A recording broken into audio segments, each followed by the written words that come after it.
KFI, an iHeart radio station. News is happening, and we so got this. KFI.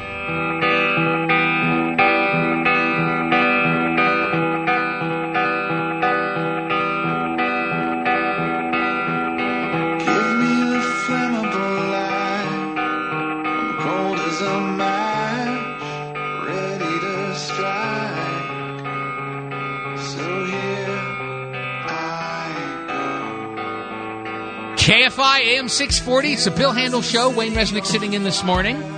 It's 8:36 on Friday morning. And we have a guest here, Christopher Kelly, co-author of a book called America Invades, How We've Been Invaded or Been Militarily Involved with Almost Every Country on Earth. Welcome to KFI, Mr. Kelly. Great to be with you, Wayne. Good morning. Let's start with this, okay? We have been militarily involved with 191 out of 194 countries. That's right. You've got 194 countries listed by the UN, and only 3 that we've missed entirely being involved with are Andorra, Bhutan, and Liechtenstein. And we broke it up into 2 categories. One is invasions, and we've invaded about 85 countries. Invaded meaning fought in. American soldiers have fought in 85 total countries, which is 44% of the world. But we've been militarily involved with almost all of the rest. If you want, military involvement is, not in a trivial way. But for instance, Portugal, we haven't invaded Portugal, but we've had bases on the Azores since World War II, and they're still there to this day. And one thing, when you say invade, would that include fighting in countries where we are not fighting that country? Yes, in the sense got it. that, like, for instance, when we invaded D-Day in France in June 6th, 1944, we weren't fighting against France, but we were clearly invading French territory. So, yes. So it wasn't an act hostile to the French, obviously. Right. But it was liberation. So military engagement, is kind of built into the DNA of this country and goes back to before we were a country. Is that correct? That is correct. Yes. What we found is that, we were, even before 1776, we were, in a sense, fighting in and invading other countries. The very first invasion we had was actually 1741. We had American colonial troops fighting during the War of Jenkins' Year in what is today Colombia, and they were fighting in a war between the British and the French. And there was an assault on Cartagena led by Admiral Vernon. And one of the participants was a gentleman by the name of Lawrence Washington, who was the older half-brother of George. And this assault was not successful, but Lawrence must have spoken highly enough to his brother that his brother ended up naming his home Mount Vernon in honor of that commander. And, okay, so even before we're a country, right, we're out and about in the world militarily, then we become a country officially, right? Right. And the first thing we do... Well, even in the American Revolution, of course, which we're celebrating 4th of July this weekend, obviously, but even prior to that, in 1775, we were actually invading Canada. And I had an ancestor who was at the siege of Quebec in March of 1776. I reproduce a letter from him in the book. His commanding officer was Benedict Arnold, actually. Oh my. Oh, my goodness. So, and during the American Revolution, we were aggressive. We weren't just sitting back, yes, a lot of battles in that war were fought in our country, like in Yorktown and Saratoga, but we also invaded Canada. We invaded the Bahamas. The very first amphibious assault was in 1776 in the Bahamas, and then we actually did a raid on Whitehaven in England with John Paul Jones in 1778. So we basically declare our independence and then we invade them. We went back and invaded the people that we just got away from. Well, we kind of astonished the British by invading. They weren't expecting us to. Here are these upstart colonists who are not only rebelling, but they're actually sending a ship to raid English harbor. The British press did not take kindly to that, and nobody was killed on that raid in Whitehaven, but they burned a coal ship and insurance rates doubled. So, oh my goodness, what were we doing in the Bahamas? What were we trying to accomplish there? And the Bahamas, well, of course, the Bahamas was a British port, and it was a port that we traded with back and forth, and there was a guy who launched the very first kind of amphibious or assault, so to speak, on the Bahamas. His name was Essex Hopkins, March 3rd, 1776. First amphibious assault in U.S. military history. They landed. They seized Port Nassau in the Bahamas. I see. So when we were going into these other countries, it was really still about the British.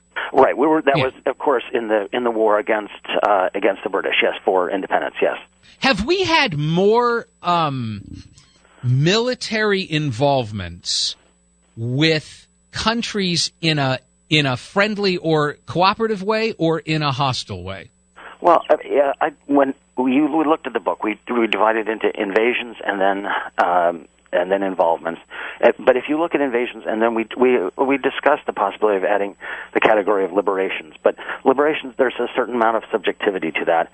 I mean, I would say roughly half of the invasions that when invasions meaning fought in somewhere in some country overseas, roughly half of those would count as liberations, if that answers your question. I think it does. Now, you were a television executive. I was.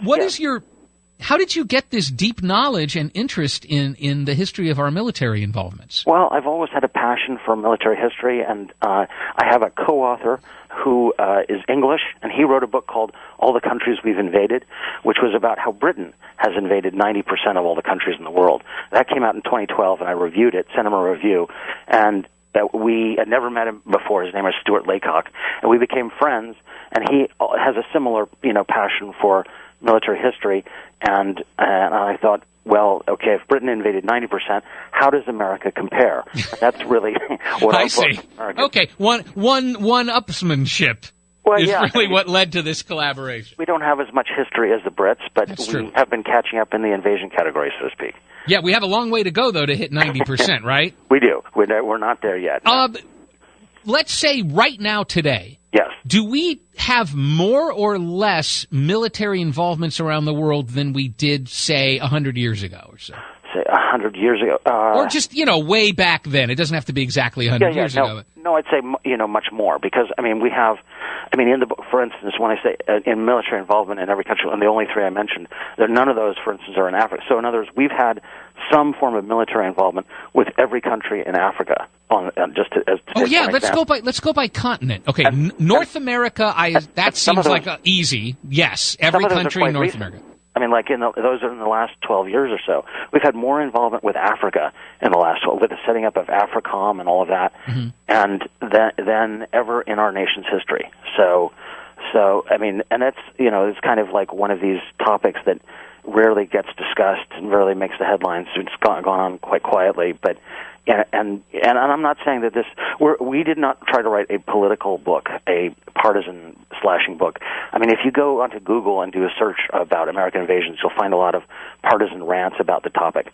We wanted to lay out the facts and let readers make up their minds whether they think this is a good idea or a bad idea. But it seems like the point is that we've had a lot of military involvement.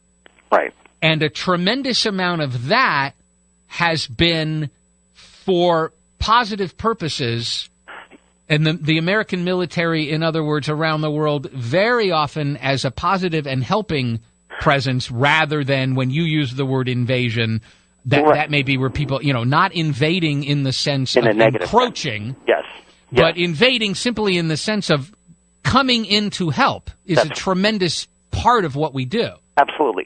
70 years ago, we just had the 70th anniversary of VE Day of the war, end of the war in Europe, and there's no question that our involvement in World War II helped to tip the balance to the side of the Allies in that war, and that the world would be a much darker place had we not done what we did, had we not, liberated the Nazi death camps, for example, 70 years ago, and so. I think our involvement has had a positive impact on the world in many, many instances. Not always, but in many, many cases. And also the fact, I think the thing that's maybe not celebrated as much as could be, is the fact that you've had, Europe has had a very, very violent history. The 30 Years' War, the 100 Years' War, the Napoleonic Wars, 2 World Wars, etc. And yet, for the last 70 years, with the exception of the kind of breakup of Yugoslavia, there has been peace on the continent of Europe. And I think that is a large part of that is due to the success of NATO, and a large part of the success of NATO is due to the American military. That's an understatement if there ever was one. Mr. Kelly, the book is available at Amazon, Barnes & Noble. It's in digital format. But I suggest, this is my suggestion, people go to your website, AmericaInvades.com, because not only can you buy the book there, but there's videos, there's photo galleries, there's all kinds of information. And you're on Facebook, right? Chris Kelly, America Invades. Yes, I am. Yeah, absolutely. And 5% of all proceeds go to military charities as well. Oh, very good. Well, I'm so glad you could join us at the beginning of this holiday weekend. Thanks very much. Happy 4th to everybody. Yeah, you too. Christopher Kelly, co-author of America Invades, How We've Invaded or Been Militarily Involved with Almost Every Country on Earth. The title might give you the impression that it's some kind of anti-military idea. It's very, very much the opposite.